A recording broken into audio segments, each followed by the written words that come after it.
I'm Allie Donaldson. I'm a staff reporter here at Inc., and we have three incredible panelists for us here to talk about challenger brands, companies punching above their weight to win. And as opposed to me telling you about their CVs, I'm going to let all three of them introduce themselves, tell themselves a little bit about themselves, their business. Also with Sarah. Amazing. Hi, everyone. I am Sarah Paiji Yoo. I'm co-founder and CEO of Blueland. And at Blueland, we are on a mission to eliminate single-use plastic packaging, starting with cleaning products. The idea for Blueland was born when I became a new mom, and I discovered that the drinking water I was using to mix with my baby son's formula was riddled with microplastics. And so 70 patents later, the first set of products that we launched were spray cleaners and hand soap. So products that are typically up to 90% water and come in a new plastic bottle each time. And so the big idea was to create tablets, dry tablets, that provided just what you needed, and encourage people to refill their own bottles or whatever forever bottles with tap water that they have at home. And because the tablets are dry, we could package them in a compostable paper instead of single-use plastic. Since then, we've launched into a range of other products like laundry detergent and dishwasher detergent, tablets, which I'm especially proud of because these are replacing pods, which are, many consumers don't realize, are actually wrapped in a thin piece of plastic. And yeah, we started our journey.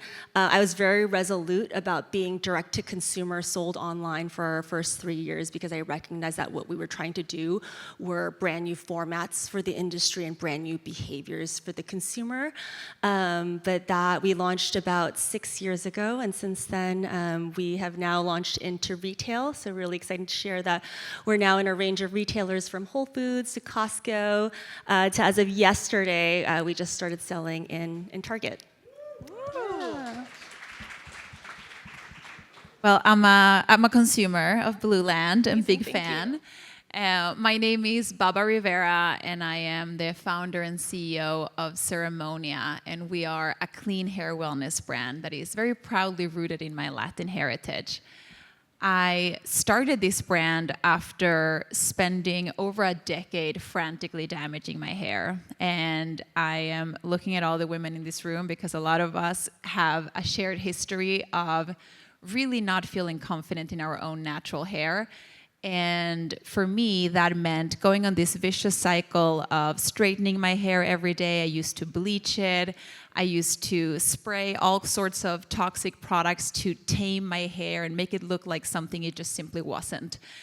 And the result of that was that my hair ended up completely fried. It was so burnt and so frizzy and would just break by itself. And this is when I started researching how to sort of like restore my natural healthy hair that I had as a child. I wasn't born with damaged hair, like what happened? And I realized how the hair industry was really not designed to keep your hair healthy. It was this perfect cycle of making sure you keep your hair damaged so you come back for more. And one of the most sneakiest ingredients that I have the biggest beef with in the beauty industry, in particular in the hair category, is silicones. Even clean beauty products are packed with silicones, which is basically like a microplastic that creates a coat on your hair to give the illusion of shine. But the only thing that it's doing is that it's actually suffocating your hair and preventing it from actually obtaining moisture and other nutrition from maybe other good products you're using. So this set me on the journey of making peace with my natural beauty, embarking on a hair wellness journey, and I realized I actually had the answers for how to solve this problem all along as the daughter of a Chilean hairdresser. So Ceremonia is really a full circle moment for me of embracing my heritage, my culture, my beauty, and bottling it up into a modern brand that is global. And in the US, we have a nationwide partnership with Sephora, as well as Credo, which is sort of like the clean beauty authority, as well as direct to consumer. That's great. Justin Rosenberg, I have no hair. And if I had your product, maybe I I was would. going to ask if you're a consumer. I wish you had your product back in the day, in the 90s, and maybe still have a head of hair. Founder, CEO, company called Honeygrow, based here in Philadelphia. Some fans. Thank you, Honeygrow fans. We're a freshly made to order stir fry salad company, mostly stir fry. 58 locations at this point, based here in Philly, but we're now as north as Boston, South, Northern Virginia, DC Metro. We just opened our third Ohio location on Friday, which is doing great. Started the company here in Philadelphia, 2012. Had no clue what I was doing. Ran a restaurant, worked, opened the second one in Bala Cynwyd, and we won Best of Philly in 2013. And then raised a bunch of money, grew too quick, had to stop growth before we went out of business. And then we were able to, fortunately, we have an awesome team, 2019, 2020 turn it around and opened 35 locations since 2020. So not much else to talk about. I'm sure you have a bunch of questions, and thank you for having me. Thank you all for being here. And as you all heard, we have 3 fast-growing consumer businesses. I'm just curious, show of hands, who here runs a consumer-facing business? Just a few. And so I kind of want to start by going back to the earliest days. How did you all think about getting your brand's name out there? Where did that first batch of customers come from? And Sarah, if you want to start. Ours is a more unusual story, but I will share it because early days, we were very focused on not spending money on marketing. I think, again, Blueland was a brand new behavior, brand new format, and I think there's a type of founders that are like, I'm a visionary and I know what people want before they even know it. And then there's me. It's like more like, all I know is that I'm wrong, but look, I can listen and iterate and get it really right. And so early days, we were very focused on product marketing. That's where I wanted to spend our time, make sure that we really get the product and the positioning and the pricing and the assortment right. That said, I had an opportunity to go on Shark Tank. So Shark Tank we ended up filming Shark Tank about a month after we launched. So that really was the first, big way that the name Blueland got out there and into the world. And Baba, what about you? Yeah, for us, it was very community driven. So already before we launched the brand, I started talk about being frugal. I started a WhatsApp group with people that I thought of as potential customers, and I wanted to bring them into the development process. I realized how, in particular, women of color have never really had a seat at the beauty table, which is kind of crazy because we're the biggest spenders in the category. So I wanted to flip that script from within the company. So one of my first hires was a chemist, and my first sort of marketing spend was just building this community of people that initially lived on WhatsApp and then moved into little dinner table series in my Brooklyn apartment. And I remember the first one, I think we had 10 people, and then for the next one we had 25. Somehow everyone brought a friend, and then you do the math, it just kept growing, and then we hit the max and people you can have on our WhatsApp group, and we had to be more, professional and move over to an actual community platform. So yeah, community was really the DNA for us from day one, and continues to be. It's just, looks a little different now that we are a bigger brand, but it's still a big part of our DNA in marketing. And Justin, I'm curious too if you could talk a little bit about that community aspect, especially for you when you're picking those first locations. How important was that in thinking about where I want to start this business? Yeah. The first location was here in Center City, Philadelphia, 16th Street between Sansom and Chestnut.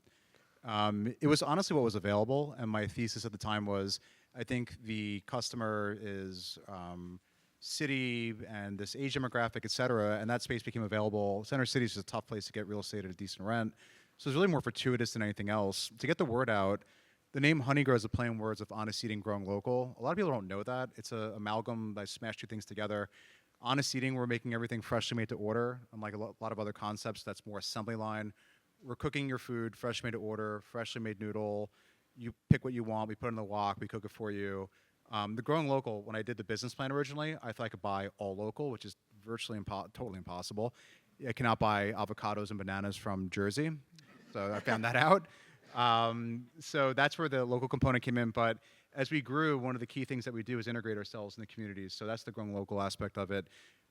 We do a ton of fundraisers. It's one of the key things that we do.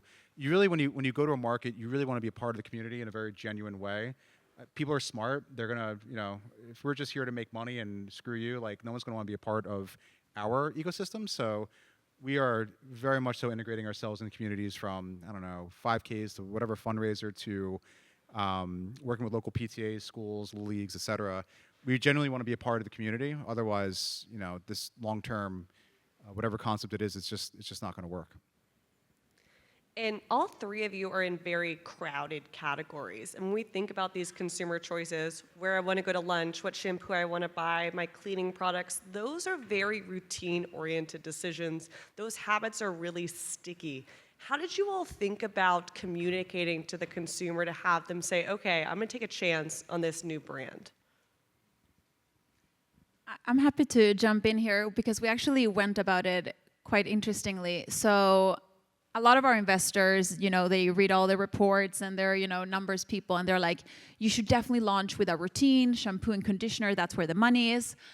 And I was like, if I think of myself as a customer, like I already have a shampoo and conditioner. Whether I love it or not, like there's no one here that doesn't own a shampoo, right? Like, so I thought to myself, instead of asking people to basically change something they're already doing, how can I enter the market more from like the side?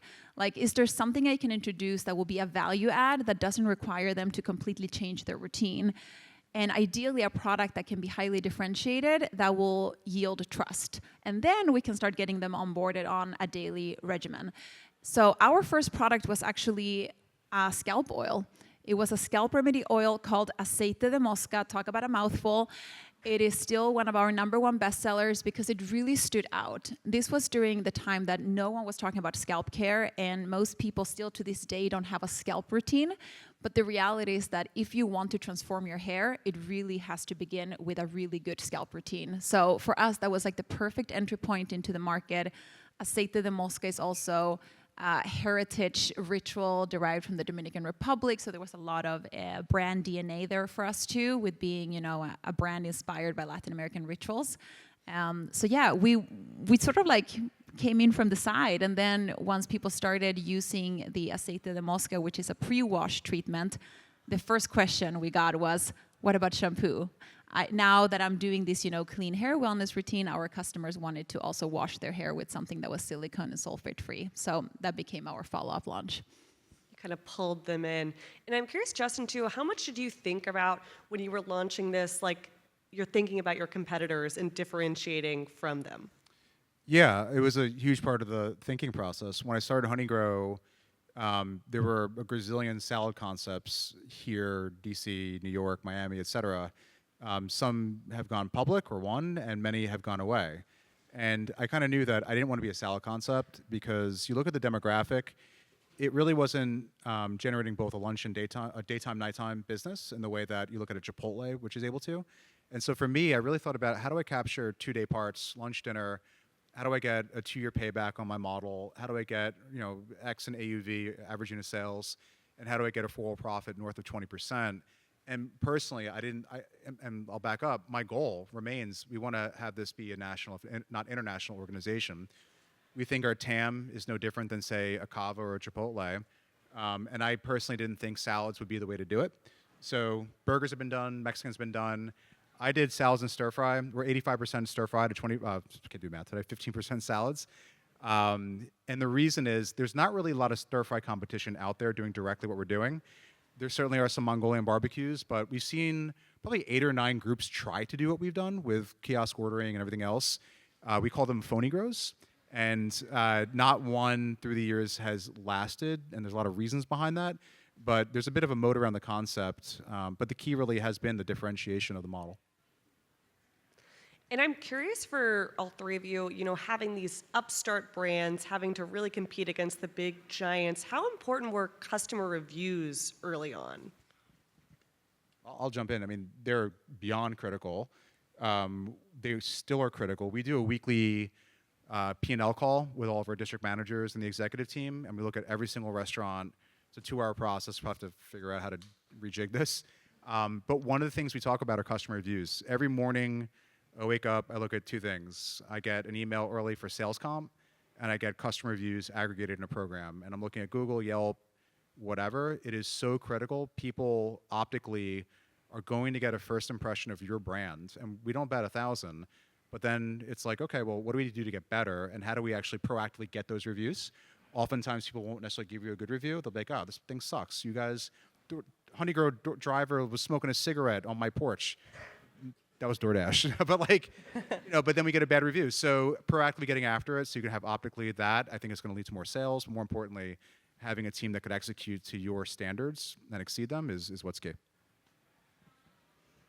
I mean, reviews are absolutely critical. I think very top of mind is we just reached our 100,000 5-star review, and I just actually heard in a meeting yesterday, thank you, that is actually currently our #1 ad that's running, and so it can obviously be very important for social proof, but beyond that, I think reviews have been critical to us from the beginning and really driving that deep consumer understanding. I think that listening to the consumer is the most important thing that you can be doing. I think my ability to listen is my superpower as a founder, and I think that's the only way that we've been able to do something that has been so massively different for the category and compete alongside, again, we compete against brands that are generating like billions of dollars of revenue. And I think had I not been listening to the consumer and the reviews, like I would have gone out there and marketed Blueland on our point of differentiation, which is absolutely 0% single-use plastic. And that would have been a miss, unfortunately, because as much as I was living that lifestyle, when I started Blueland, I was zero waste.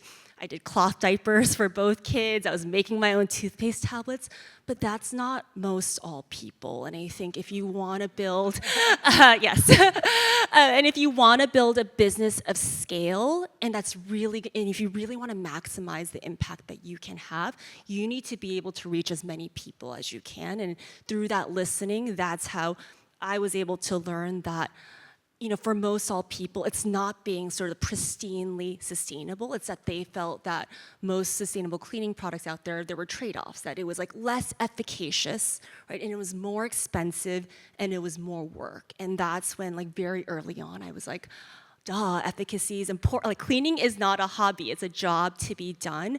We need to build the most efficacious cleaning products out there if we're gonna get everyone to adopt these products. And so those are the types of things that we are sort of ruthlessly focused on. Efficacy, for example, we test all of our products, third-party independent labs make all those results available on our website because we are so proud of how well our products work, and we do not launch a product unless we can show that not only do we compete against natural competitors, but against the conventional ones. And price point, that's another one. Sometimes people are like, why did it take you 4 years to launch something? And it's like, I don't want to further this bad reputation of sustainable products. I want to be price parity with ideally the conventional brands because that's how you really get people to try not just Blueland, but sustainable brands generally. And I can just chime in on that like the customer is the hardest critic, right? Because the customer is not thinking about you in comparison to the other sustainable options. They're just thinking about you in comparison to what they have and know from home. So customer reviews were super important for us too from day one. Sulfate-free shampoos historically have been kind of a not super exciting experience in the shower. They don't lather, which is kind of like a bummer. You're like, is this thing working? So for us, it was really important that we needed to mimic the same experience that people know and love from their conventional beauty products, but they're cleaner and more sustainable.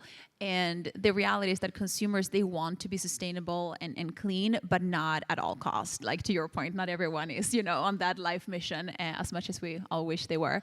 So yeah, consumer reviews is super important. And then once you have the product to deliver on that, I think it's really important to get that message out there to customers through customers. And that's also where creators and influencers come into play, where they can really show how it looks and works in their own homes, or in my case, in their own hair. In all three of you, in your categories, you're competing against multi-billion-dollar public companies, multinational companies.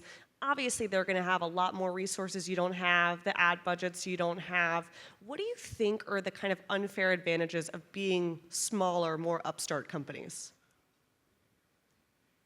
I used to think about all the things I could not do because I was a small company, and now I try to instill into my team all the things we can do because we are a small company. So, that mindset shift I think is really important.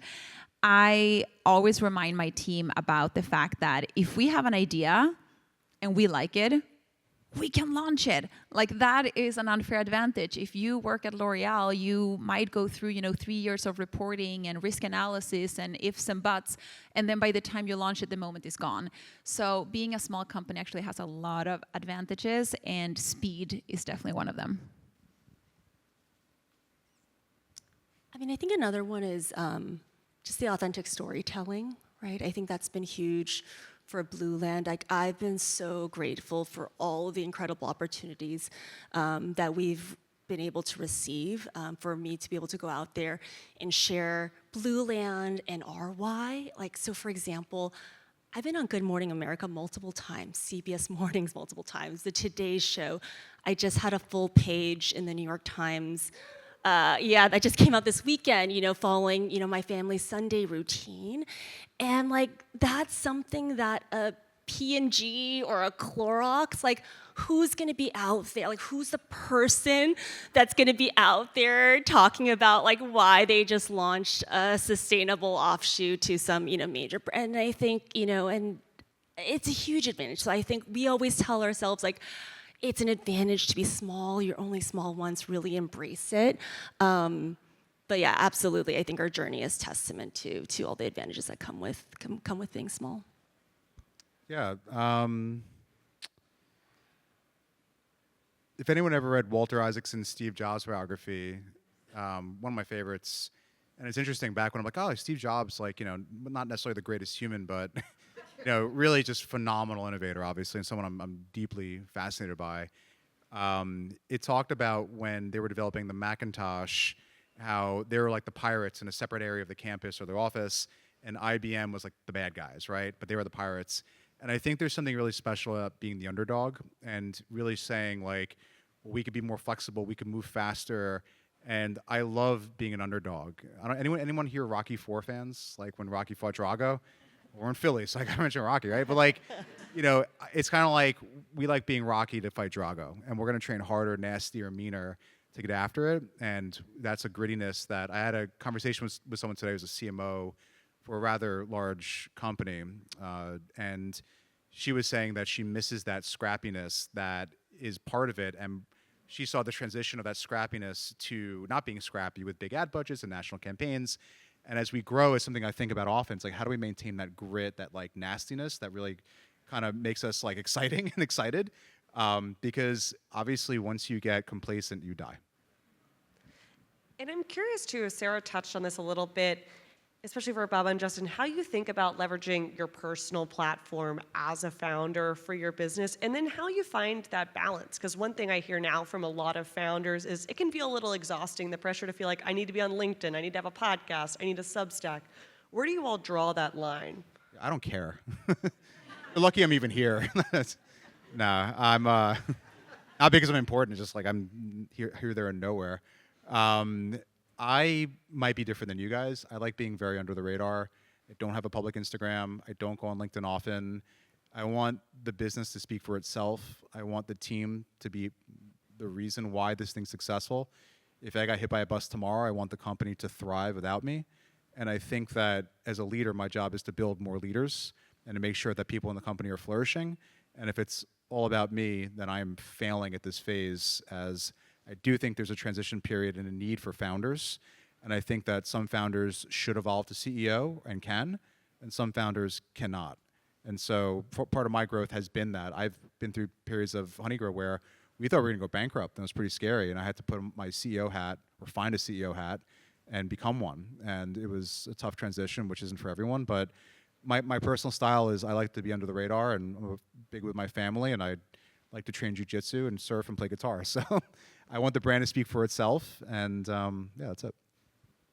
Yeah, I mean, I lean into a lot of like the founder advantages that you can get if you have a public persona. But I always say that that's definitely not a must. And I get asked a lot, like, how do you build a personal brand? And do I need to do X, Y, and Z? And the reality is you don't need to do anything. Like, you just need to lean into your own unfair advantages. And if being, a public figure is not your jam, then that's certainly not where you should be spending your time, right? So, but I think for me, there is so much mission behind what I'm doing. And I think that one of our unfair advantages is that I am not going to rest until we have created the best hair care brand in the world. And that is something that is really hard to hire for. Like, I can't think of someone that would take a job on a startup salary and just be relentlessly obsessed with the mission the same way a founder can be. And I think that's why I personally shop mostly founder-led businesses, and down to like the clothes I wear, the beauty I consume, because generally when you have an obsessed founder behind the brand, they just make really good products because they care so much. And as someone that covers consumer companies day in and day out, one of the biggest challenges right now is tariffs. A lot of folks are worried about higher input prices, even shortages. I'm just curious from the audience, who's feeling the pinch of tariffs already? And so I'm curious for all three of you, what are you feeling on the impact from tariffs so far, and how are you navigating that? Are you finding different domestic suppliers? And Sarah, if you want to start maybe? Yeah, so I think absolutely we're feeling the pinch from tariffs. I think we are still admittedly trying to figure out like if this is ultimately where steady state is. For context for the group, we do manufacture all of our cleaning products and formulas here in the US. So tablets, powders are all done here. That said, through ingredients, we do have exposure to places that we didn't expect there to still potentially be tariffs, like so Israel, Italy, parts of Scandinavia, and then as well some of our vessels, so some of like our glass bottles, our metal tins, we do source out of China. That said, I think, internally we are getting sort of leadership team-wide, we're getting the weekly tariff updates, but it's really hard to do a lot of work in terms of like, are we looking for alternative places to source these products? That work actually had been underway for 4+ years. So we do have some places that we could potentially move to, but again, I think it's really hard to operate in this environment at the moment when it feels like there's still additional news that we're waiting for. I think as an earlier stage company, we've been fortunate because I think with the scale that's come with the incredible growth that we've seen, we've already been able to like negotiate down. So actually like net, our costs are still going down even with the tariffs, but I know that we are in a very unique position from that perspective. But one of the benefits of being smaller and growing. Yeah, I mean, what a year to be alive as a founder. First, there was the TikTok ban. Now there's the tariffs. Like, geez. We are also similarly, fortunate because all of our production is in the U.S. Most of our componentries are from the U.S. as well, but we do use natural ingredients from Latin America. That's the whole point. So we are definitely exposed to it to a certain degree. We are holding off on any price increases to see, where this lands. I feel like we are getting new information every week. So, yeah, right now, just like taking it all in and doing analysis on what this will mean for future replen orders. What about you, Justin? Am I still going to get bananas on my honey bar? You got 5 seconds left in this panel. I don't know. Can I answer the question? Quick. All right, I'll be quick. So we've Liberation Day. So we've not seen the impact yet. I think that we all will. I can say that consumer products. I'll speak to what I'm seeing now, at least. I don't know if there's necessarily a drop in consumer demand. For me to say that sales are down for whatever reason would be conjecture relative to tariffs. I think that certainly certain products in our P-mix, for example, our pineapples are coming from, I found out, Indonesia, which will be affected by. Our flour and our noodles actually comes from Canada. we have a really, really high quality flower coming from Canada at a really good price point. We're looking domestically, but it's hard to find both the quality and the price point. We get our cups, containers from overseas. Our stir-fry containers come from Vietnam. Our cups, certain other items come from China. But that said, the exposure isn't that bad on the produce and everything else. So we can figure it out, but it feels like there's still a lot of uncertainty to suddenly switch. Hey, if this is coming from China, let's put it to Cambodia. I don't know if Cambodia suddenly will then be taxed 40%. Like, I don't know, which is part of the frustration I face as a CEO. It just, there really is no certainty. So again, this sounds a bit cliche, but it really is about controlling what you can control. And what we can control is making sure our customers are having an amazing experience at honeygrow over and over again, making sure our team is set up for success. We're not slowing down our growth. We're not planning on raising prices, but we're pushing forward as always. So it's a bit opaque at the moment, just based on there's so much uncertainty as to what decisions will be made in terms of tariffs, but just managing it, pushing forward. Well, thank you, all three of you, for being here. Yeah. Thank you. Thank you.